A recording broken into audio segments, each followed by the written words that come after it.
자, 오늘은 곱셈 기호와 나눗셈 기호의 생략인데, 자, 지금 언뜻 보면 우리는 되게 상식이라고 생각하지만 이 생략도 과정이 있습니다. 오늘 한번 설명 들어볼까요? 자, 일단 기본적인 설명으로는 여기서 수와 문자, 문자와 문자 사이의 곱에서는 항상 곱셈 기호를 생략하고 다음과 같은 규칙을 통해서 나타낼 수 있다고 되어 있는데, 네. 먼저 여기서 중요하게 볼 것은 수와 문자, 문자와 문자 사이의 곱에서는 곱셈 기호를 생략합니다. 일단 이유로는 예를 들어서 4 곱하기 x는 4x라고 나타내는데, 우리가 이것을 논문이나 아니면 어떤 학술지 계속 꾸준해서 쓸 때 4 곱하기 x를 반복해서 쓰면은 사실 굉장히 불편하고, 또 이 곱셈 기호랑 x라는 문자를 헷갈릴 위험성이 있습니다. 네. 그래서 좀 그런 뭐 문자를 x만 쓰는 것은 아니지만 하여튼 그러한 이제 부가적인 문제들 때문에 기본적으로 곱셈 기호를 생략하는데요. 근데 이거는 사실 우리가 흔하게 그냥 수와 수끼리의 곱에서는 절대 곱셈 기호를 생략하지 않거든요. 네. 그 이유는 뭐 문자가 특별해서라기보다는 헷갈릴 위험성 때문입니다. 예를 들어서 4 곱하기 5는 20인데 4 곱하기 5는 20이죠 원래. 네. 근데 얘를 곱셈 기호를 생략해서 4, 5라고 나타내 봅시다. 그럼 사실 뭐로 생각하죠? 네, 이게 굉장히 헷갈리죠. 왜냐면 얘가 뭐 특별한 기호를 통해서 나타나는 게 아닌 이상 네. 얘가 4 곱하기 5를 나타낸 건지 45를 나타낸 건지 그렇죠. 모르는 거죠. 네. 그렇기 때문에 뭐 문자가 특별해서라기보다는 이런 경우에서는 문자가 구분이 돼 있기 때문에 문자를 쓸 때만 문자와 수 또는 문자와 문자의 경우에만 서로 곱셈기호를 생략한다는 점이고, 그럼 그랬을 때 첫 번째 보면 수와 문자의 곱에서는 수를 문자 앞에 쓴다.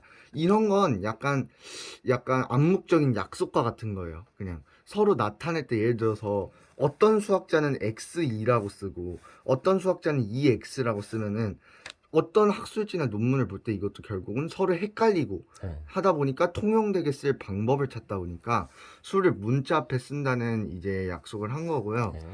그 여기부터는 이제 슬슬 문자가 여러 개 한 번에 나오는 걸 좀 얘기하게 되는데, 우리가 저번에 이 x, y, z라는 문자가 결국은 이 초등학교 때 썼던 네모라는 것과 크게 벗어나지 않는다고 했었네.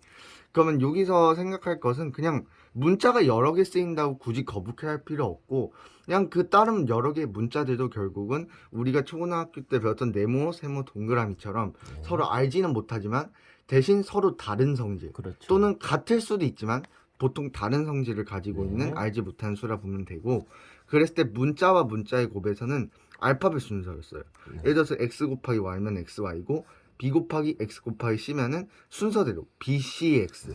대신 이거는 좀 깨질 때도 있습니다. 예를 들어서 나중에 이 문자끼리의 순환성이라 해가지고 네. 원래 문자의 순서대로면 AB, BC, AC라고 해야 되는데 나중에 뭐 곱셈 공식 같은 걸 외우면서 AB, BC, CA라고 나타낼 수 있는 네. 거죠. 그리고 마지막으로 괄호가 있는 식과 수 사이의 곱에서는 수를 괄호 앞에 쓴다. 이거는 여기서 이 첫 번째 것과 비슷한 의미인 거예요. 결국은 a 플러스 3이라는 괄호가 있는 식도 결국은 a라는 문자가 들어있는 거잖아요. 네. 그래서 이런 경우에는 숫자를 먼저 앞에 쓴다. 네. 이렇게 거의 똑같은 의미라고 생각하시면 네. 됩니다.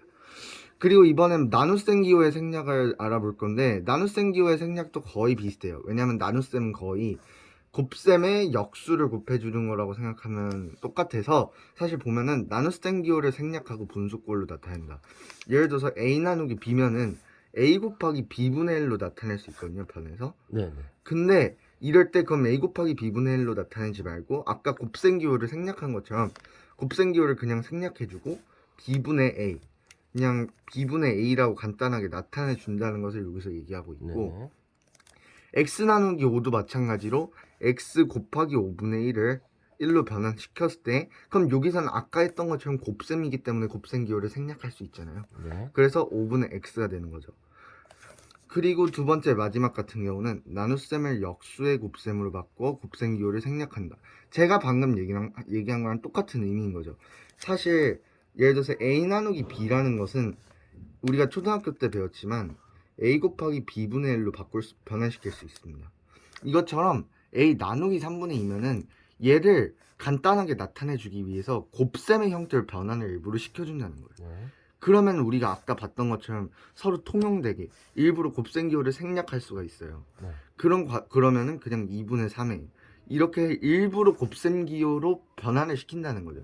일부러 나눗셈을 곱셈으로 바꿔주고 그럼 곱셈으로 바꿨으면 아까 한 거와 똑같이 곱셈기호를 없애준다. 약간 이런 방식으로 이런 규칙들이 생겨났다고 보면 됩니다. 네. 근데 지금 2번 같은 경우 나눗셈을 역수의 곱셈으로 바꾸어 곱셈 기호를 생략한다. 요거 조금 헷갈려하는 학생이 있을 것 같은데요.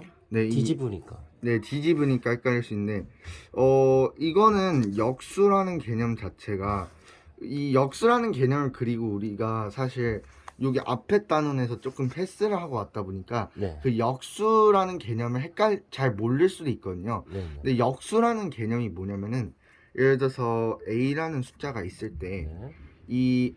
뭐 나중에 좀 더 높은 학년으로 가면은 예를 들어서 대학교를 가면 좀 더 자세하게 배우겠지만 사실 A라는 숫자를 곱해서 1로 나타낼 수 있는 수, 곱해서 1로 만들어주는 수, 네. 그거를 이 수의 역수라고 합니다. 아. 이게 나중에는 뭐 곱셈에 대한 역언 이런 표현까지 쓰는데 여기서 간단히 나타내는 그런 게 역수인 거예요. A분의 1. 근데 나눗셈에서는 그러니까 네. A의 역수는 A분의 1. 네, 항상 그래서 A분의 1. 곱하면 1이 되게끔. 네. 네. 그래서 예를 들어서 A가 꼭 정수일 필요도 없는 거예요. A가 2분의 3이다. 그럼 2분의 3분의 1. 그럼 뒤집혀서 3분의 2. 이게 좀 형태 뒤집힌다고 생각하면 네. 쉬운 거죠. 네. 근데 나눗셈을 역수의 곱셈을 바꾸어 곱셈 기호를 생략한다.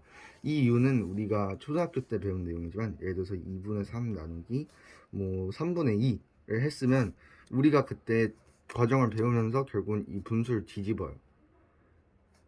분수를 뒤집습니다.